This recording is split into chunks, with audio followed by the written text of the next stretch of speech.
यह है soul and 2 की नेक्स्ट एपिसोड, जिसमें हमें पता चलने वाला है कि आखिरकार होली घोस्ट चर्च की सुप्रीम लीडर झोंगलिंग दितियान के हाथों से किस तरीके से मारा जाने वाला है। वेल, इस एपिसोड की शुरुआत होता है झोंगलिंग से, जो कि अभी के टाइम में वो यू हाओ एंड दितियान की बैटल को केयरफुली देख रहा था, जबकि जूजी को उसकी माइंड में एक काफी ज्यादा शानदार प्लान आता है और वो इस प्लान को समझाते हुए झोंगलिंग को कहती है कि अगर हम लोग किसी तरीके से इस फाइट की फायदा उठाते हुए दितियान को मार पाए तो हम लोग काफी कम टाइम में काफी ज्यादा पावरफुल बन सकते हैं। वैसे अगर बात किया जाए तो जूजी किसी तरीके से झोंगलिंग को दितियान के ऊपर अटैक करने के लिए मैनिपुलेट कर रही थी एंड ऑफ कोर्स कोई भी लोग दितियान जैसे पावरफुल पावर हाउस की सोल रिंग हासिल करना चाहेगा, उससे भी बढ़कर होली घोस्ट चर्च काफी ज्यादा लालची होते हैं। जूजी झोंगलिंग के साथ इसी लालच का फायदा उठाते हुए उसे फंसाने वाली थी। जूजी उसे कहती है कि दितियान यू हाओ एंड एल्डर जुआन के साथ फाइट करने की वजह से बहुत बुरी तरीके से इंजर्ड हो गया है और अगर हम इसी चीज का फायदा उठाते हैं तो हम उसे काफी जल्दी काफी कम इफोर्ट के साथ सरप्राइज अटैक करके मार सकते हैं। अगर होली घोस्ट चर्च उसे मार देते हैं तो वो लोग दितियान की बॉडी को काफी ज्यादा पावरफुल पपेट में कन्वर्ट कर सकते हैं। अगर एक बारी दितियान पपेट में कन्वर्ट हो गया तो होली घोस्ट चर्च से ज्यादा स्ट्रॉन्ग कोई भी दुनिया में नहीं होगा। पूरे स्टार्डो फॉरेस्ट से लेकर पूरे कंटिनेंट उन्हीं की कंट्रोल में रहेगी। उनके जितना पावरफुल कोई भी नहीं होगा और ना ही रहेगा। इस दुनिया के सभी लोग होली घोस्ट चर्च के नीचे झुकेंगे। उससे भी बढ़कर दितियान की सोल रिंग, जो कि 800,000 ईयर कल्टीवेशन को पोजेस करता है, और इसके साथ साथ उसकी सोल बोन्स अगर ये किसी तरीके से मिल गया तो काफी हजारों साल तक होली घोस्ट चर्च पूरी तरीके से अनस्टॉपेबल बन जाएंगे। उनको अपोज करने वाला कोई भी नहीं होगा। पूरे दुनिया को ये पता चल जाएगा कि आखिरकार होली घोस्ट चर्च क्या है। इसके बाद सेरेक को डिस्ट्रॉय करना कोई बड़ी बात भी नहीं होगा। जूजी की इस बात को सुनकर झोंगलिंग जूजी की इस जाल में पूरी तरीके से फंस गया था एंड वो उनकी पावरफुल सोल टूल को यूज करते हुए दितियान को इंजर करने में सफल भी होते हैं। एक बारी दितियान के इंजर्ड होने के बाद दितियान को भी ये पता चल चुका था कि अब उसे इस जगह पर ज्यादा देर तक रुकना नहीं चाहिए। उसको यहाँ पर ज्यादा देर तक रुकना अच्छा बिल्कुल भी नहीं होगा। इसीलिए वो जल्दी से वहाँ से स्पेस पोर्टल को ओपन करते हुए स्टार्डो फॉरेस्ट की तरफ निकल जाता है। लेकिन भागने से पहले वो यू हाओ को एक वार्निंग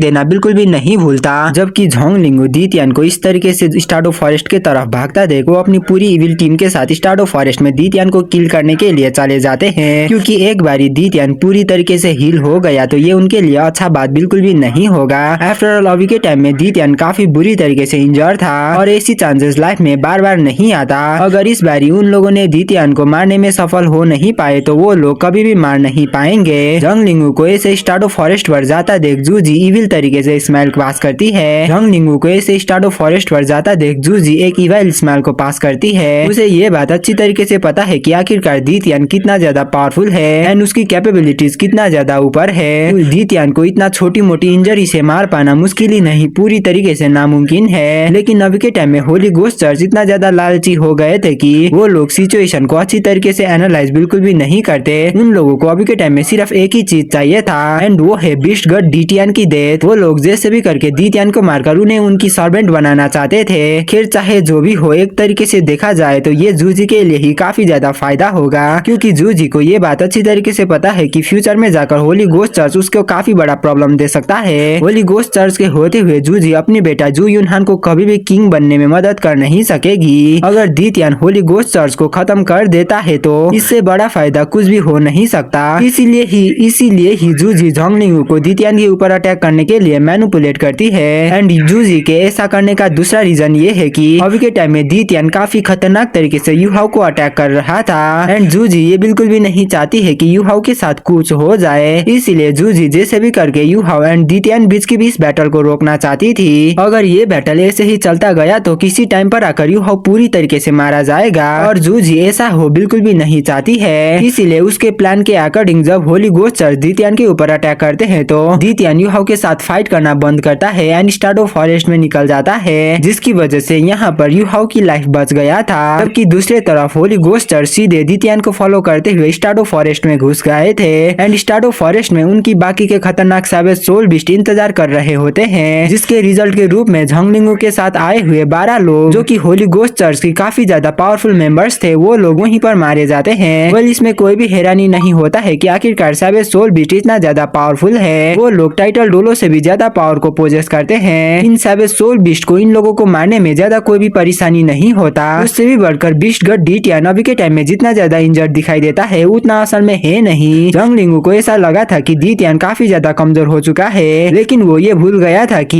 दी तियान बीस्ट गॉड है, उसके पास यिंग यांग ट्विन सोल कोर थे। इसीलिए जोंग लिंगू की ब्लैक मैजिक दी तियान के ऊपर काम करने वाला बिल्कुल भी नहीं था। एंड रिजल्ट के रूप में ये लोग दी तियान की हाथों से काफी बुरी तरीके से मारे जाते हैं। प्रॉब्लम सिर्फ इतना ही है कि जोंग लिंगू खुद की जान बचाकर वहाँ से जैसे तैसे करके भागने में सफल हो गया था। भले ही वो वहाँ से भाग गया हो, लेकिन इसका मतलब ये नहीं है कि वो पूरी तरीके से सेफ है। स्टार्डो फॉरेस्ट से अपनी जान बचाकर भागने के बाद जोंग लिंगू काफी लंबे टाइम तक खुद की इंजरी हील करने में फोकस करता है। वेल उसे हील होने में काफी दिन लगे थे, लेकिन बाद में जाकर वो यूहाओ के हाथों से ही काफी बुरी तरीके से मारा जाता है। हालांकि ये काफी आगे की बात है, लेकिन इवेंचुअली जैसे भी करके उसे मारना तो यूहाओ के हाथों से ही है। हालांकि ये काफी आगे की बात है, लेकिन इवेंचुअली जैसे भी करके उसे मरना तो यूहाओ के हाथों से ही है। अफसोस कि जोंग लिंगू को ये बात पता चल नहीं पाया कि शुरुआत से ही वो मास्टरमाइंड जूजी की माइंड गेम एंड मैनिपुलेशन की पार्ट थी। सिर्फ कुछ ही बातों से जूजी ने एक लेवल 98 के पावर हाउस को मरने के लिए मजबूर कर दिया था।